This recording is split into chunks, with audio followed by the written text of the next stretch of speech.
Perumpadappu block panchayat 2025-26 വാർഷിക gender budget block vice president K Soudamini അവതരിപ്പിച്ചു. Block secretary K J. Amaldas സ്വാഗതം പറഞ്ഞു. Block president advocate E. Sindhu അധ്യക്ഷത വഹിച്ചു.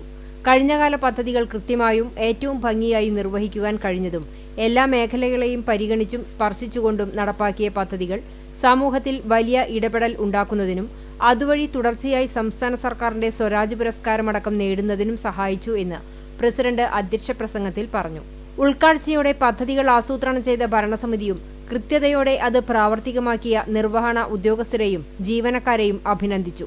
39,51,46,387 രൂപ വരവും 39,41,38,000 രൂപ ചെലവും 13,08,387 രൂപ മിച്ചവുമുള്ള ബജറ്റാണ് അവതരിപ്പിച്ചത്.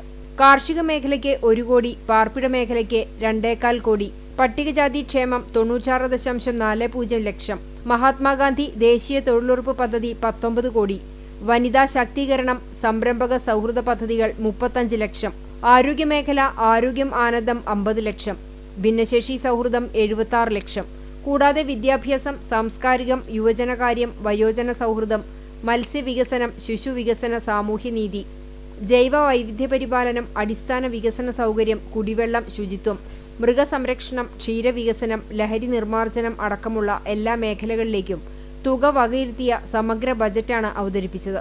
ബ്ലോക്ക് മെമ്പർമാർ, ഗ്രാമപഞ്ചായത്ത് പ്രസിഡന്റുമാരായ ബീന ടീച്ചർ, ബിനീഷ മുസ്തഫ, ആസൂത്രണ സമിതി അംഗങ്ങൾ, നിർവഹണ ഉദ്യോഗസ്ഥർ എന്നിവർ പങ്കെടുത്തു. ഉച്ചയ്ക്ക് 2 മണിക്ക് ബജറ്റ് ചർച്ചയ്ക്കായി പ്രസിഡന്റിന്റെ അധ്യക്ഷതയിൽ യോഗം ചേർന്നു. T Ramadas master, P Nooruddeen, P Ajayan, Ramsheena H, Shihab K C, Reesa Prakash, Karunakaran V എന്നിവർ പങ്കെടുത്തു. ചർച്ചകളിൽ ഉയർന്ന ചോദ്യങ്ങൾക്ക് പ്രസിഡന്റ് മറുപടി പറഞ്ഞു. ശേഷം ഐക്യകണ്ഠേന ബജറ്റ് അംഗീകരിച്ചു പാസാക്കി ഇഫ്താർ സംഗമവുമുണ്ടായി.